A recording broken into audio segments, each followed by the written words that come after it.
And with such people, I feel immediately a kind of spiritual bond.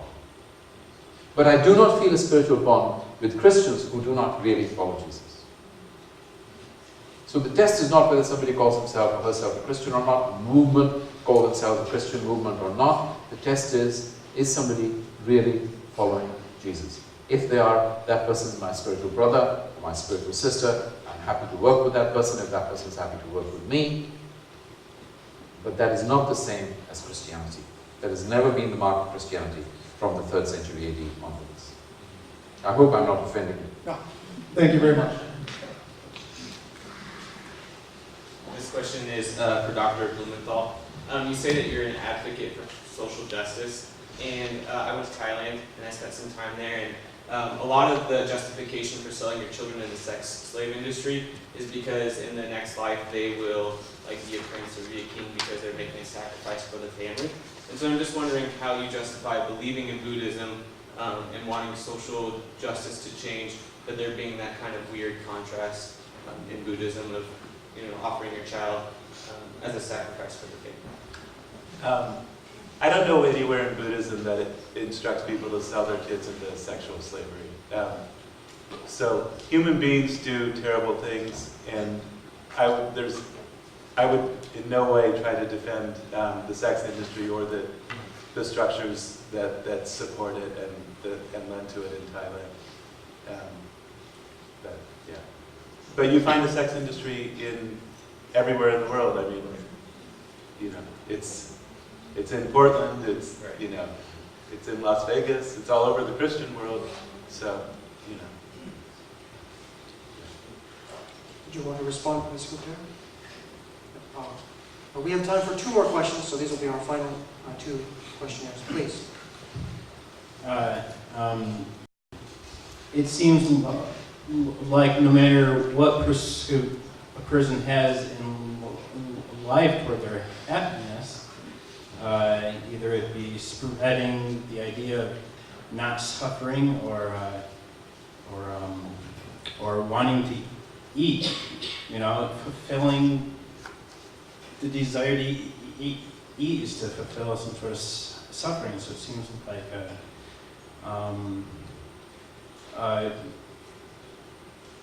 it seems like even caring about other people's suffering is sort of allowing yourself a moment to suffer for other people.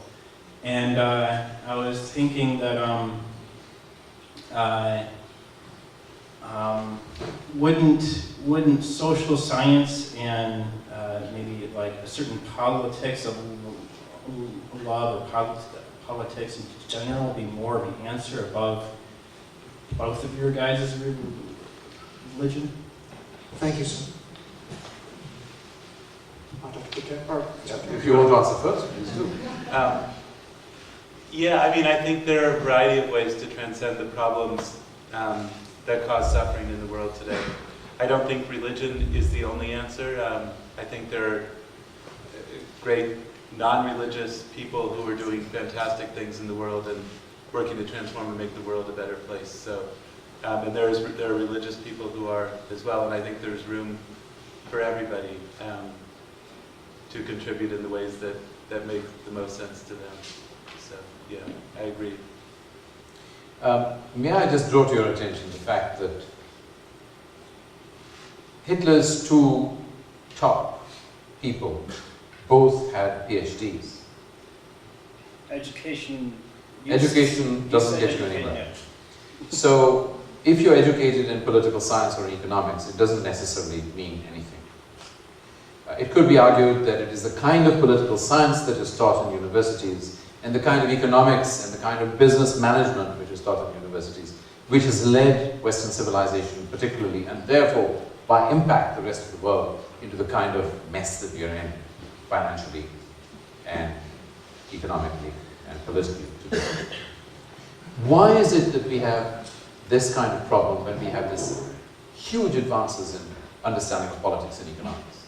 Because we divorce an understanding of ethics and an understanding of humanity as the disciplines get more and more narrow and as the disciplines become self-referential rather than referencing the welfare of humanity as a whole.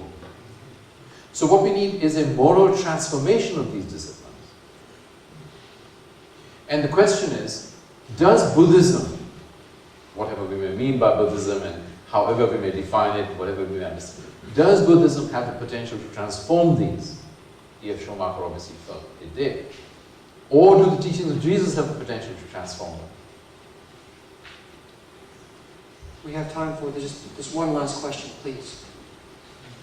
In the area, in these last 10 years, AIDS and HIV in Africa has produced a huge requirement for orphanages and hospitals to treat the AIDS individuals. I'm aware of Christian organizations and Muslim organizations that are addressing that need. Are either one of you aware of anywhere, either in Africa or worldwide, Southeast Asia as an example, organizations that would qualify under the umbrella of Buddhism that are addressing the needs of AIDS and orphans? Yeah, there's a tremendous amount being done in Southeast Asia, particularly in Thailand, for victims of HIV and AIDS. Not in Africa, but certainly in Buddhist countries you do find that. Yeah.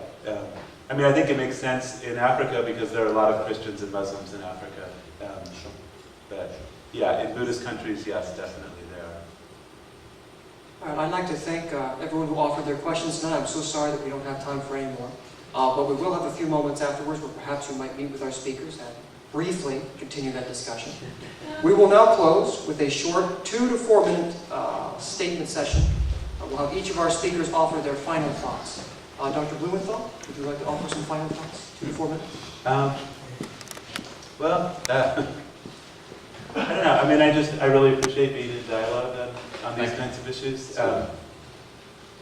Yeah, I mean, I think as much as we have some differences obviously on some issues, I think there's a lot that we see eye to eye on, and I think we share similar concerns for the world and for the well-being of people in the world. And maybe in some senses that's the most important takeaway. You know, with so much killing happening in the world today in the name of religion, that when people, you know, can come together from different faiths and recognize that in spite of perhaps some philosophical differences, some differences in understanding and interpretation of doctrine or history, that we can come together in a kind of, in some senses, a kind of vision of the sort of world that I think probably religious and non-religious people to a large extent share, one of peace and well-being and general harmony among people. So, I would just like to finish by saying that I, in some senses, do not choose to become a follower of Jesus. In some sense, Jesus got hold of me. And the reason why Jesus got hold of me, I never really understand. Because when I look at myself, I see in myself a person who the Buddha would describe quite correctly as being conflicted, full of anxieties, concerns, worries, imperfections. Somebody who cannot even live up to his own standards, let alone the standards of Jesus. So, when I was got hold of by Jesus and had the spiritual experiences that I did, I found myself being transformed really as a result of that spiritual encounter by Jesus. I did not have either the interest or certainly the capacity to begin to act, to begin to think about global issues. And it's only as Jesus has taken me from my rather simple-minded 8-year-old questions to beginning to confront the big questions of global politics, economic, society, and begin to understand them from God's point of view. What kind of civilization does God want us to build? That I have begun to be willing to pay the cost of engaging in that. All I can tell you is that if you meet Jesus, and if you ask Jesus to come into your life, He will transform you. Thank you both.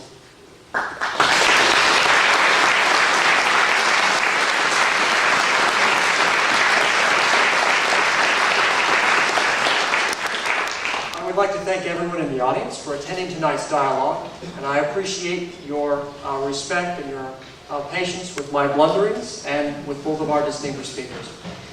If you would like to receive any email announcements about upcoming debates, or if you're interested in joining the Socratic Club, you can sign up in our lobby, and we will have representatives both in the lobby and here on the floor. We also have free essays for you, and a box where you can submit topics of your own ideas for future debates. I hope to see many of you here again at our next debate on November 6th. Thank you for coming, and good night.